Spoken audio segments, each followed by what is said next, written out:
जय हिंद, वंदे मातरम। आज़ादी के 76वें अमृत महोत्सव में की शुभ घड़ी में भारत देश के सभी नागरिकों को, सभी सम्मानित जनबंधु को, माताएं, बहनें, बच्चे, बड़े, सभी को स्वतंत्रता दिवस की बहुत बहुत हार्दिक बधाई, स्वागत, वंदन, अभिनंदन। आज बड़े हर्ष का दिन है। आज का दिन 15 अगस्त हमारे लिए नए अवतार के जैसा है, जैसे पुनर्अवतार हुआ है उस तरह का दिन है, क्योंकि आज के दिन हमें ब्रिटिश सरकार से, उनकी गुलामी से हमको आज़ादी मिली थी। इस आज़ादी को हम हरगिज़ भुला सकते नहीं। सर कटा सकते हैं लेकिन सर झुका सकते नहीं। जिन वीर शहीदों ने, जिन अमर शहीदों ने हमें आज़ादी दिलाने के लिए अपने प्राणों को निछावर कर दिया, अपनी शहादत दी है, उनको मैं सत सत नमन करता हूँ। और मेरा जीवन उनके लिए हमेशा धन्य धन्य रहेगा।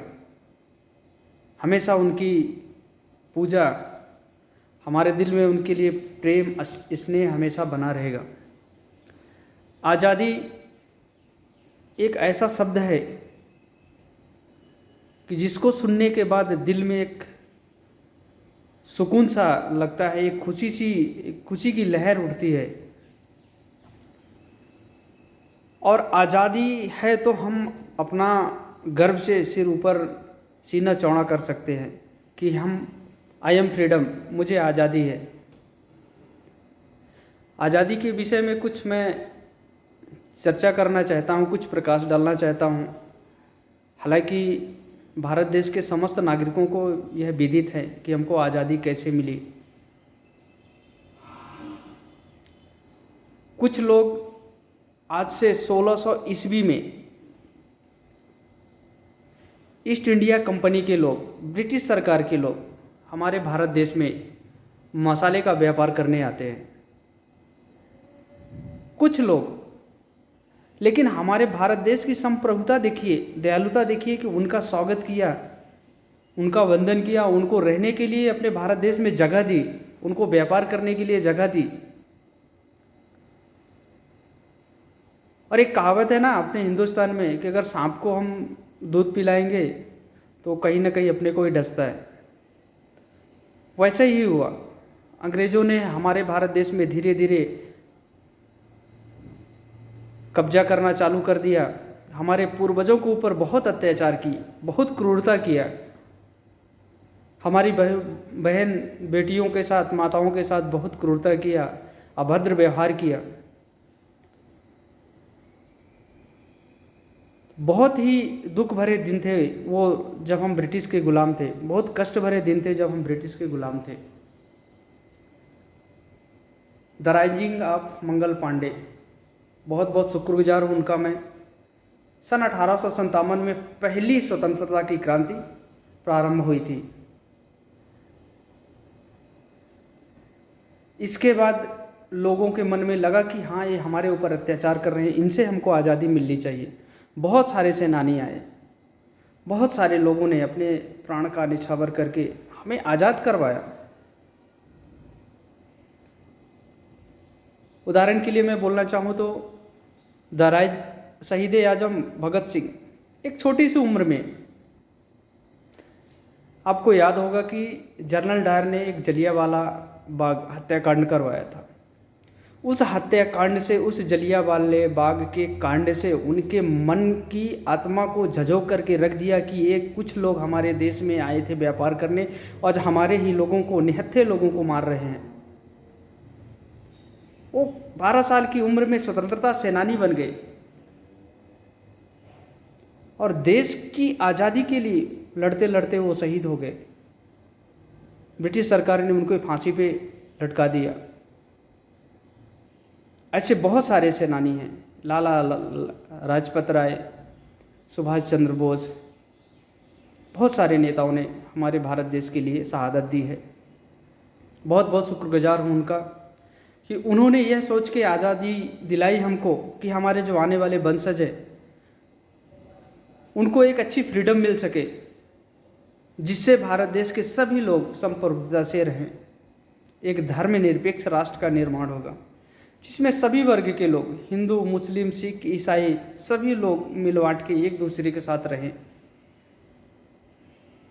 उनकी सोच बहुत अच्छी थी। जिन स्वतंत्रता सेनानियों ने यह सोच करके आज़ादी की लड़ाई लड़ी थी।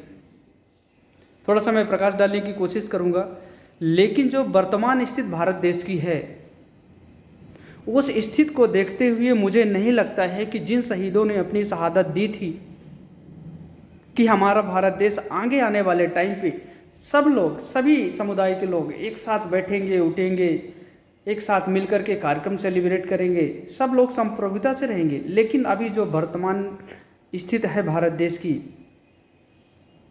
मुझे तो लगता है कि जो हमारे अमीर शहीदों ने अपनी शहादत दी है, उनकी शहादत नाकाम हो रही है।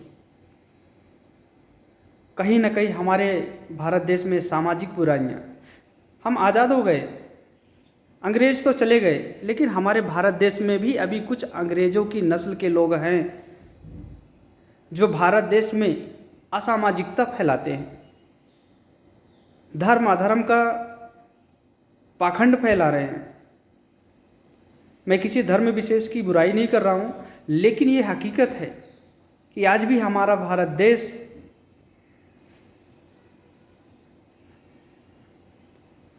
जातिगत बेरोजगारी, गरीबी, लाचारी, सामाजिक भेदभाव, इन सारी गुलामों की जंजीरों से आज भी जकड़ा हुआ है। मुझे बहुत अफसोस होता है इस बात का। ये जातिगत बीमारी, आप ग्रामीणों में चले जाएं, वहाँ पे आपको ये बीमारी बहुत देखने को मिलेगी। ऊंच नीच का भेदभाव देखने को मिलेगा।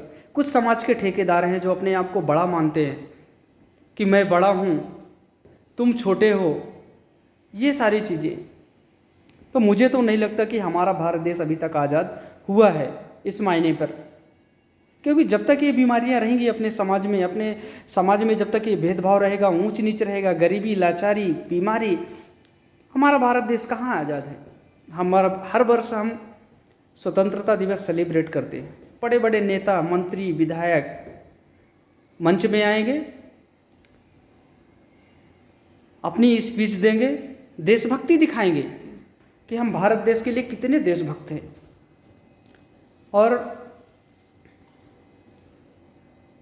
और जब वो मंच से जैसे नीचे उतरेंगे, वही अपने पुराने रवैये पे आ जाएंगे कि हमने अभी 2 मिनट पहले क्या भाषण दिया था। मेरे मन में कहीं था बोलने के लिए, मैंने इसलिए बोल दिया। मेरा विशेष मतलब किसी के दिल को ठेस पहुंचाना नहीं है, लेकिन ये हकीकत है। भारत देश की एक हकीकत है, हिंदुस्तान की एक हकीकत है कि यहाँ के लोग आज भी इस गुलामी को झेल रहे हैं, जाति पात की गुलामी से झेल रहे हैं, बेरोजगारी की गुलामी से झेल रहे हैं, लाचारी की गुलामी से झेल रहे हैं, गरीबी की गुलामी से झेल रहे हैं। और जो बड़े बड़े लोग हैं अपने आप को भारत देश का सरताज समझते हैं। बड़े ही असौभाग्य की बात है ये। बड़े हर्ष का विषय है आज कि हम आज़ादी का अमृत महोत्सव मना रहे हैं। इस खुशी में मैं सभी को बहुत बहुत धन्यवाद देता हूँ। जय हिंद, इंकलाब जिंदाबाद।